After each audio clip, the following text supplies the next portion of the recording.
Bible मुख्य संपर्क में बहुत स्पष्ट। यह ताहा उपर आधारित नुहे।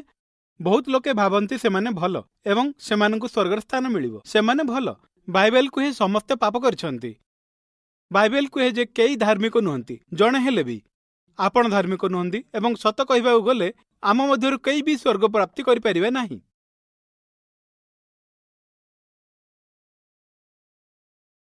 बाइबल रिविलेशन 21:8 रे कुहा जायछि जे भयालु एवं अविश्वासी, घृण्य एवं हत्याकारीगण एवं तांत्रिक एवं बेश्यालक जाउथिया व्यक्तिगण समस्त मिथ्यावादी मानंकु निया एवं गंधकर जळुथुवा हृदय स्थान मिलिबो, जहा कि द्वितीय मृत्यु। मु पूर्वरु मिछ कहिछि, समस्त पूर्वरु मिछ कहिसंती, तेणु आमे समस्त पाप करिछे, मिछ ठारू अधिक खराब कार्य करिछु, आमे समस्त नरक पई योग्य। किंतु बाइबल कहे जे परमेश्वर आम प्रति तांकर प्रेम आशीर्वाद अर्पण करछन्ते। आमे पापी थिलु किंतु ख्रीष्ट आम पई प्राण त्याग कले। जीशु एही पृथ्वी को आस्तिले कारण से हमको भल पाउथिले। बाइबल कुहे ख्रीष्ट थिले रक्त मांसरे गढ़ा, परमेश्वर रूपे प्रकाश होइथिले। से एक निष्पाप जीवन बिताइथिले। से कोनसी पाप करनथिले एवं निश्चित रूपे सेमान तांको पिटले, तांको उपरे छेप पकाइले, क्रूसबिद्ध कले। बाइबल कुहे जे से जेतेबेले सेही क्रूसरे थिले, से निजे हमर पापकु निज देहरे धारण कले। यार अर्थ है जे पाप आपण करछन्ती, जे पाप मु करछि सेही सबुर शास्ति से पाइछन्ती। प्राण त्याग पर सेमाने मृतदेह को नहीं गले एवं शरीर को समाधिस्थ कले एवं तांकर आत्मा 3 दिन 3 राति पाई नरक को गला। एक्ट्स 2:31। 3 दिन पर से मृतावस्थार पुणी थरे उठले। से तांकर शिष्य मानक हाथ में थिबा गर्त गुडी को देखाइले। बाइबल रे बहुत स्पष्ट रूपे कुहा जायछि जे से आम पई प्राण त्याग कले। केवल आमर पाप पई मृत्युवरण करनथिले, समग्र विश्वर पाप पई। किंतु आमे रक्षा पाइबा पई किछि विषय रहिछि। बाइबल रो एक्ट 16 रो सेही प्रश्न रहिछि, रक्षा पाइबा पई मु कोन करबा उचित? से कहिले, तुमे एवं घर समस्त जीशुंक उपरे विश्वास करो, तुमरो रक्षा होई जिवो। से कहि नथिले जे एक चर्च रे जोग दियो रक्षा पाई जिवो, ख्रीष्ट धर्म रे दीक्षित हुओ रक्षा पाई जिवो, उत्तम जीवन यापन करो रक्षा पाई जिवो। ना, से कहिले विश्वास करो।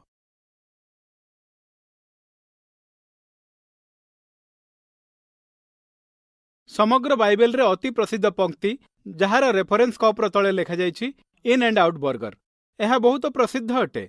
यह समस्ते शुणिचंती। जॉन 3:16। भगवान दुनिया को एते भल पाउथिबारु से तांकर एकमात्र संतान को देई देले। जे माने तांको उपरे विश्वास कले से माने विनाश हेबा उचित नुहे, किंतु तांकर चिरस्थायी जीवन रहबो। चिरस्थायी अर्थ हैला चिरस्थायी। यीशु कहिले, मु सेमानंकु चिरस्थायी जीवन देउछि एवं सेमानंकर केबे भी मृत्यु हेबनी। केही व्यक्ति मो हातोर तांको छडाई नै पारिबेनी। बाइबल जॉन 6:47 रे कुए, मु जोर देई आपनकु कहूछि, जे मो उपरे विश्वास कले तांकर चिरस्थायी जीवन रहिछि। जदि यीशुंक उपरे भरोसा करिवो तेबे अनंत जीवन पाइबो। आपण आपणक मोक्ष हराइबे नहीं। यह चिरंतन, यह चिरस्थायी। एकदा आपण रक्षा पाइजिबा परे, एकदा तांको उपरे विश्वास करिबा परे जहा हेउ ना काहेकि आपण मोक्ष हराइबे नहीं। जदि किछि जघन्य पाप करिबा तेबे ईश्वर मते एही पृथ्वी रे दंडित करिवे। जदि मु काहाकु हत्या कली, भगवान एहा उपरे निश्चय ही लक्ष्य रखिबे।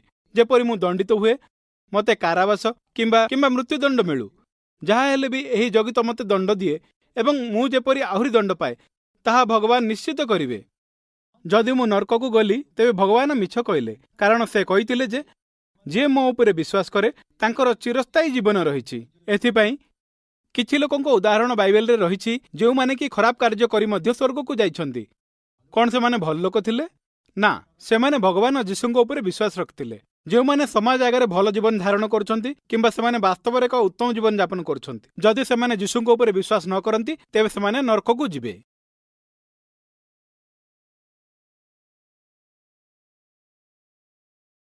वर्तमान मु एक चिंताधारा उपर उपनीत होछि। गोटे विषय हेउछि जे मु आज निश्चित हेबाकु चाहे। जणे शिष्यंको द्वारा एक प्रश्न यीशु को पचारि जाइथिला एवं सेही प्रश्नटी एपरि हेउछि जे किछि लोकंको बंचा जाई परिबो। ताहा एक उत्तम प्रश्न। ठीक, अधिकांश लोक रक्षा पाइले किंबा किछि लोक रक्षा पाइले। जो माने एठारे भाबुचंती जे अधिकांश लोक स्वर्ग को जाउछन्ती, संसार रो अधिकांश लोक स्वर्ग को जानती।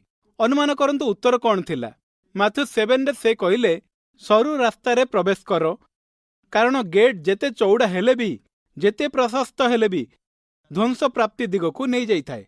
किछि लोक सही रास्ता रे जानती, किंतु सरुआ सही रास्ता, संकीर्ण सही पथ जहा उन्नति आड़ को नहीं जाए, आउ अल्प लोक ताहार संधान पाती।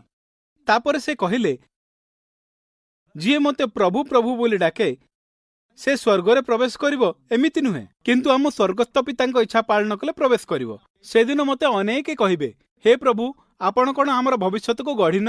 ଆପଣଙ୍କ ନାମ ନେଇ ଡେଭିଲକୁ ଘୋଡ଼ାଇ ନାହୁଁ, ଆପଣଙ୍କ ନାମରେ ଅନେକ ଆଶ୍ଚର୍ଯ୍ୟ କାର୍ଯ୍ୟ କରିନୁ। ତେବେ ମୁଁ ସ୍ପଷ୍ଟ ଭାବେ କହିବି, ମୁଁ ତୁମକୁ ଜାଣି ନାହିଁ। ଅଧର୍ମ କାର୍ଯ୍ୟର ସାଧକ ଦୂରେଇ ଯାଅ। ସାଧାରଣତଃ ଅନେକ ଲୋକ ପ୍ରଥମତଃ ଖ୍ରୀଷ୍ଟଙ୍କଠାରେ ବିଶ୍ୱାସ ରଖନ୍ତି ବୋଲି ଦାବି କରନ୍ତିନି। ଭାଗ୍ୟବଶତଃ ଏଠାରେ ଥିବା ଅଧିକାଂଶ ଲୋକ ଖ୍ରୀଷ୍ଟଙ୍କଠାରେ ବିଶ୍ୱାସ ରଖନ୍ତି ନାହିଁ, କିନ୍ତୁ ବିଶ୍ୱର ସଂଖ୍ୟାଧିକ ଲୋକ ଯୀଶୁଙ୍କଠାରେ ବିଶ୍ୱାସ ରଖନ୍ତିନି।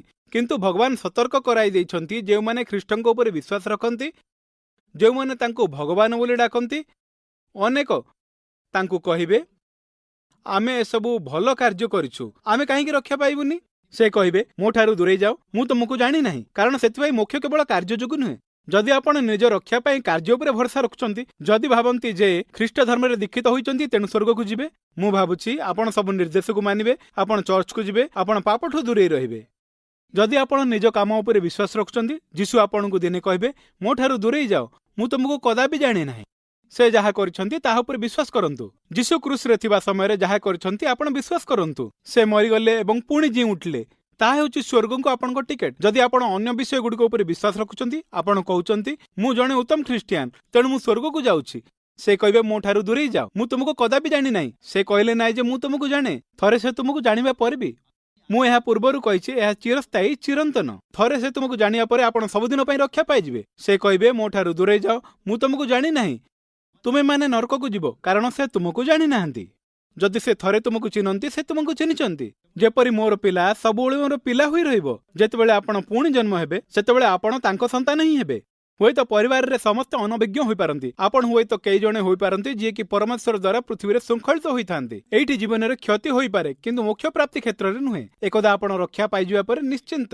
ଏହା ହେଉଛି ସବୁଠାରୁ ମୁଖ୍ୟ ବିଷୟ, ଯାହା ଅନ୍ତିମ ସମୟ ସହିତ ଜଡ଼ିତ, ଯାହା ମୁଁ ଆପଣଙ୍କ ଆଗରେ ଉପସ୍ଥାପନ କରିବାକୁ ଚାହୁଁଥିଲି। ଏବଂ ଆମ ପାଖରେ ମୋକ୍ଷ ପ୍ରାପ୍ତି ଏବଂ ଅନ୍ତିମ ସମୟ ସମ୍ପର୍କରେ ପ୍ରଶ୍ନ କରିବା ପାଇଁ ମାତ୍ର କେଇ ମିନିଟ୍ ସମୟ ଅଛି।